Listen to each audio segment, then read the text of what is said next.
Welcome, and thank you for taking the time to learn more about the Local Control Funding Formula, commonly referred to as LCFF, and the Local Control Accountability Plan, commonly referred to as the LCAP.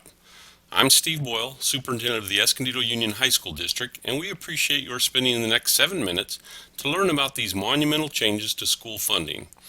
After the presentation, we also invite you to respond to a series of questions through an online survey provided on our website.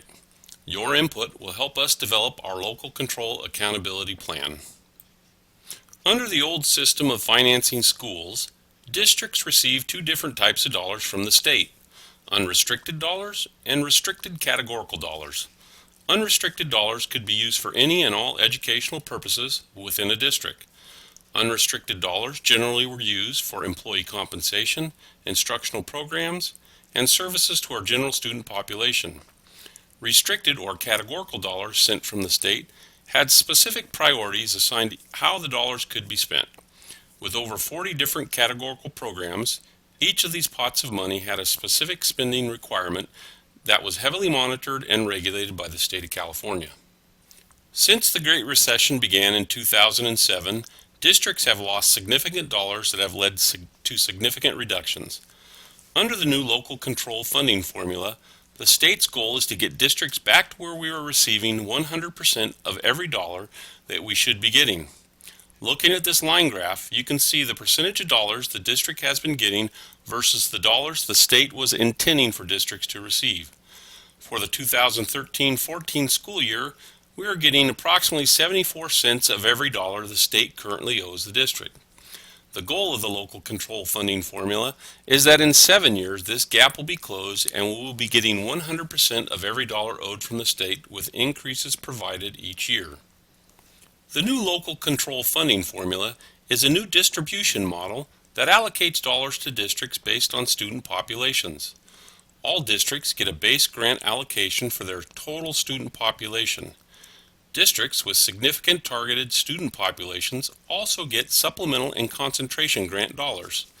Students who are English learners, foster youth, and low income all generate supplemental grant dollars.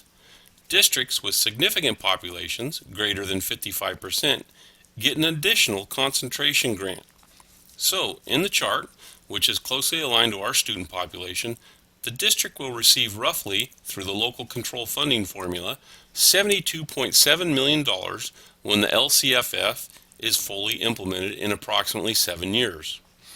At full funding, our unduplicated targeted students who are English learners, foster youth, and low income will generate roughly $11.6 million. Under this new funding system, districts must develop a local control accountability plan, LCAP, focused on improving student learning and performance across the district for all students and all subgroups. Our school board must adopt through board action our local control accountability plan by July 1st, 2014.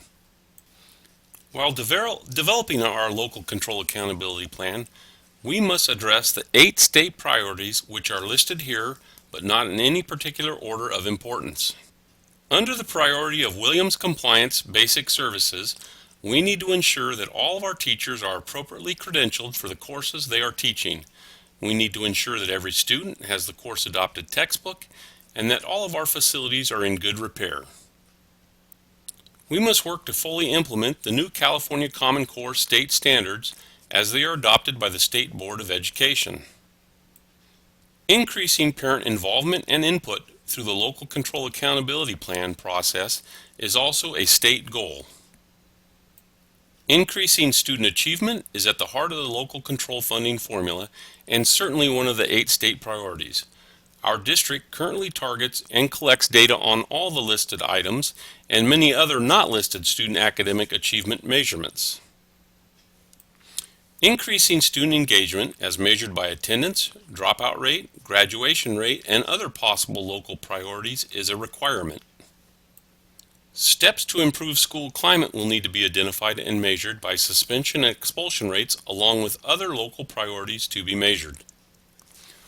All students need access to a broad range of curricular programs and the support services to be successful in those programs.